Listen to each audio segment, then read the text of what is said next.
साथियों नमस्कार, स्वागत है आपका। साथियों आज हम मार्क्सवादी आलोचना पर चर्चा करेंगे। साथियों आज का वीडियो आपके लिए बहुत ही महत्वपूर्ण है। आप चाहे टीजीटी की तैयारी कर रहे हो, चाहे PGT, net, JRF, assistant professor, चाहे जिस परीक्षा की तैयारी कर रहे हो, मैं दावा करता हूं कि इस वीडियो से आपको एक प्रश्न अनिवार्य रूप से परीक्षाओं में मिलेगा, क्योंकि मार्क्सवादी समीक्षा से एक प्रश्न अनिवार्य रूप से पूछा जाता है। और आज के वीडियो में मार्क्सवादी समीक्षा के बड़े नाम डॉक्टर रामविलास शर्मा, शिवदान सिंह चौहान, प्रकाश चंद्र गुप्त, इन बड़े नामों पर चर्चा होनी है, तो वीडियो के अंत तक बने रहिए। चैनल को सब्सक्राइब नहीं किया है, आप चैनल पर नए हैं तो चैनल को सब्सक्राइब जरूर कर लीजिए। ठीक है साथियों, चलिए आज की चर्चा शुरू करते हैं। देखते हैं मार्क्सवादी या प्रगतिवादी आलोचना।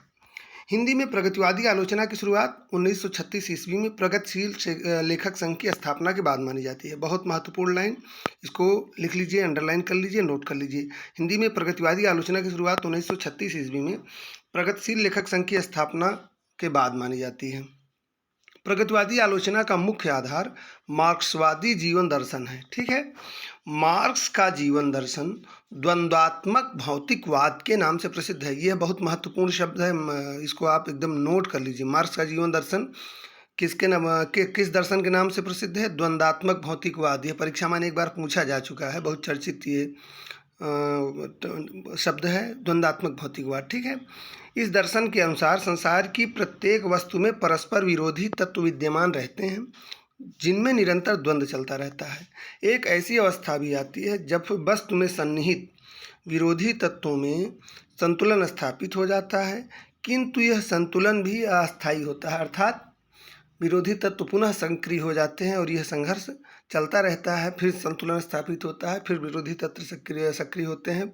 इस तरह से यह संघर्ष चलता रहता है। ठीक है, प्रगतिवादी समीक्षा की मान्यता के अनुसार साहित्य स्वायत्त वस्तु नहीं है, वरन वह अपने सामाजिक दायित्वों से बंधा है। साहित्य का उद्देश्य आनंद या रस की उद्भावना नहीं है, क्योंकि सामाजिक परिवर्तन के लिए समाज को आनंदित नहीं, आंदोलित करने की आवश्यकता है। साहित्य में महत्व वस्तु का है, रूप का नहीं। एक एक लाइन बहुत महत्वपूर्ण है, बहुत ध्यान से देखिएगा। साहित्य में प्रतीक वांछनीय नहीं है, क्योंकि प्रतीक मूल बात को छिपाते हैं, जबकि साहित्य का कार्य शोषण के छिपे हुए रूपों को सामने लाना है। हिंदी में प्रगतिवादी समीक्षा का प्रणेता डॉक्टर शिवदान सिंह चौहान को माना जाता है। ये बहुत महत्वपूर्ण है, इसको देखिए हाईलाइट हमने किया है कि हिंदी में प्रगतिवादी अर्थात मार्क्सवादी समीक्षा का प्रणेता किसे माना जाता है? डॉक्टर शिवदान सिंह चौहान को परीक्षा में पूछा जा चुका है, अनेक बार पूछा जा चुका है, इसलिए बहुत ध्यान से इसको नोट कर लीजिए। शिवदान सिंह चौहान द्वारा लिखित निबंध भारत में प्रगतिशील साहित्य की आवश्यकता, 1937 को प्रथम मार्क्सवादी समीक्षा स्वीकार किया जाता है। ठीक है, अब आइए हम क्रमशः जो है आगे बढ़ते हैं। देखते हैं प्रकाश चंद्र गुप्त को 1908-1970 इनका जन्म और मृत्यु वर्ष है। गुप्त जी ने अपनी रचनाओं में प्रगतिवादी दृष्टि से हिंदी की नवीन प्राचीन प्रवृत्तियों का मूल्यांकन किया है। ठीक है, इनकी आलोचनात्मक कृतियां हैं नया हिंदी साहित्य, आधुनिक हिंदी साहित्य एक दृष्टि, हिंदी साहित्य की जन्मवादी परंपरा और साहित्य धारा। अब दूसरे मार्क्सवादी आलोचक को देखते हैं, शमशेर बहादुर सिंह। शमशेर जी मूलतः कवि हैं, किंतु कविताओं को परखने में किसी भी समीक्षक से अधिक सचेष्ट रहे हैं। इनकी आलोचनात्मक कृतियां हैं दो आब, कुछ गद्य रचनाएं, कुछ और गद्य रचनाएं।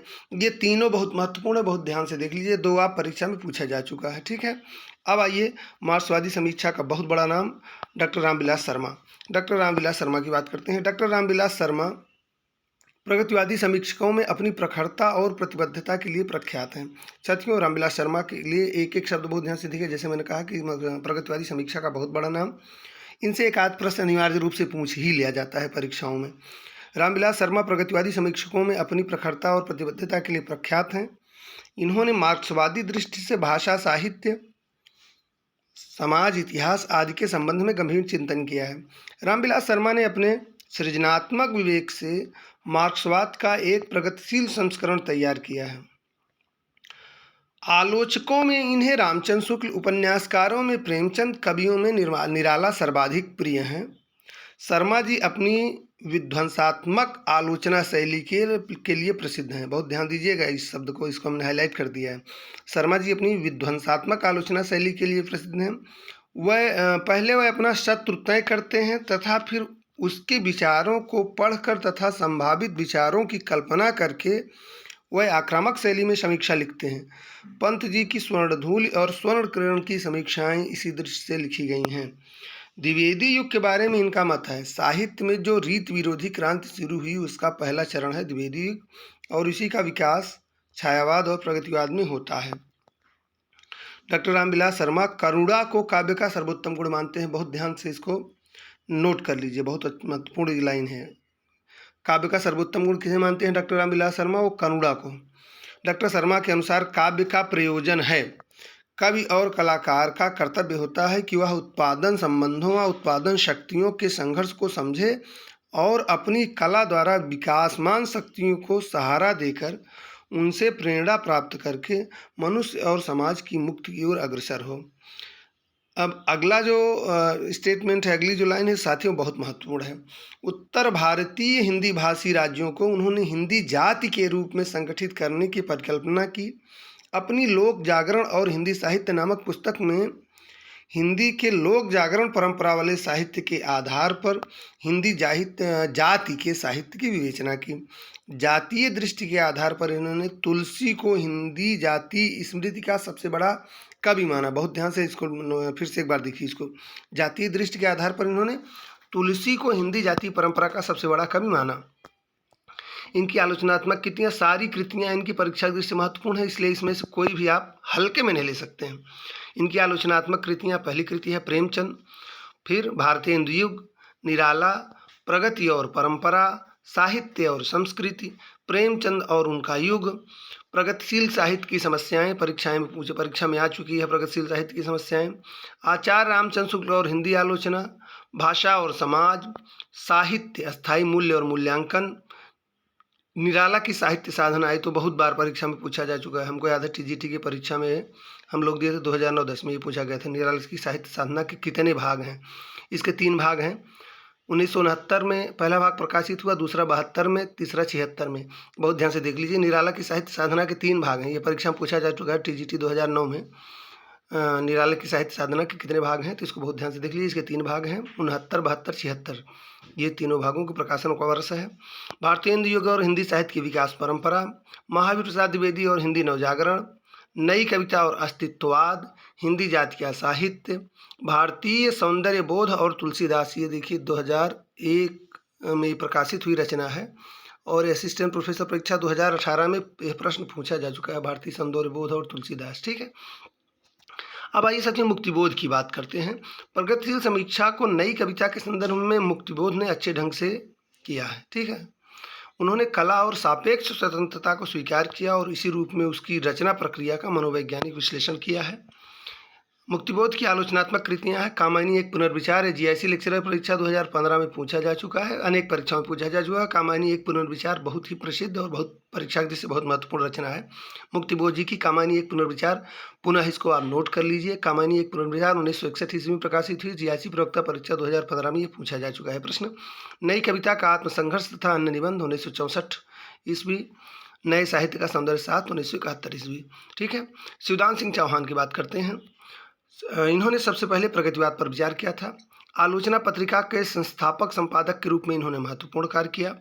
मार्क्सवादी होते भी इनकी दृष्टि पर्याप्त उदार थी। इन्होंने लिखा है, विश्व के महान विचारकों की पांत में मार्क्स भी एक महान सत्यान्वेषी विचारक हैं, लेकिन यह समझ लेना कि वह त्रिकालदर्शी थे और उनके साथ ही सत्यान्वेषण की प्रक्रिया समाप्त हो गई, सर्वथा गलत है। इनकी आलोचनात्मक कृतियाँ हैं प्रगतिवाद, साहित्य की परख, हिंदी साहित्य के 80 वर्ष और साहित्य अनुशीलन, आलोचना के नाम, साहित्य की समस्याएं और परिप्रेक्ष्य को सही करते हुए।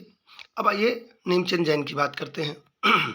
नेमचंद्र जैन संतुलित और विवेकशील मार्क्सवादी रचनाकार एवं समीक्षक हैं। तारसप्तक 1943 में तारसप्तक का प्रकाशित हुआ था 1943 में। इन्होंने अपने कवि वक्तव्य में कहा था, साहित्य में प्रगतिशीलता में मेरा विश्वास है, उसके लिए एक सचेष्ट प्रयत्न का भी मैं पक्षपाती हूँ, किंतु कला की सच्ची प्रगतिशीलता कलाकार के व्यक्तित्व की सामाजिकता में है, व्यक्तिहीनता में नहीं। ठीक है, नेमचंद जैन की आलोचनात्मक रचनाएं हैं अधूरे साक्षात्कार, परीक्षा में पूछा जा चुका है। रंग दर्शन, बदलते परिप्रेक्ष्य और जनांतिक, भारतीय नाट्य परंपरा, दृश्य अदृश्य, रंग परंपरा, रंग कर्म की भाषा और तीसरा पाठ 1998 ईस्वी में प्रकाशित हुआ था। अब आइए अमृत राय की बात करते हैं। अमृत राय ने अपनी रचनाओं में साहित्य की आधुनिक समस्याओं पर प्रगतिशील दृष्टि से विचार किया है। इनकी आलोचनात्मक कृतियां हैं नई समीक्षा, सहचिंतन, आधुनिक भावबोध की संज्ञा, विचारधारा और साहित्य। साथियों, डॉक्टर रांगे राघव की बात करते हैं। रांगे राघव के दृष्टिकोण में मार्क्सवाद के प्रति आस्था है किंतु आग्रह नहीं। इनकी आलोचनात्मक कृतियां हैं आधुनिक हिंदी कविता में विषय और शैली, आधुनिक हिंदी कविता में प्रेम और श्रृंगार, काव्य कला और शास्त्र, प्रगतिशील साहित्य के मानदंड, समीक्षा और आदर्श, काव्य यथार्थ और प्रगति, काव्य के मूल विवेच। ठीक है साथियों, तो साथियों आज के वीडियो में इतना ही। उम्मीद करता हूं कि आज का वीडियो आपकी परीक्षा की दृष्टि से उपयोगी होगा। जैसा कि मैंने शुरू में ही चर्चा किया था, आज की वीडियो में बहुत बड़े मार्क्सवादी समीक्षकों के नाम सम्मिलित हैं। निश्चित रूप से इसमें से एक प्रश्न पूछा जाता है परीक्षाओं में। साथियों, एक बार पुनः आग्रह करूंगा कि चैनल पर अगर आप नए हैं तो चैनल को सब्सक्राइब जरूर करें, बेल आइकन दबाएं, अपनों के साथ शेयर करें। हम आपको आपकी परीक्षा के पहले TGT, PGT, net, JRF, assistant professor की परीक्षाओं के पहले पूरा पाठ्यक्रम आपको देने के लिए प्रतिबद्ध हैं। तो फिलहाल मिलते हैं अगली वीडियो में डॉक्टर नामवर सिंह और अन्य समीक्षकों के साथ। तब तक के लिए धन्यवाद, नमस्कार।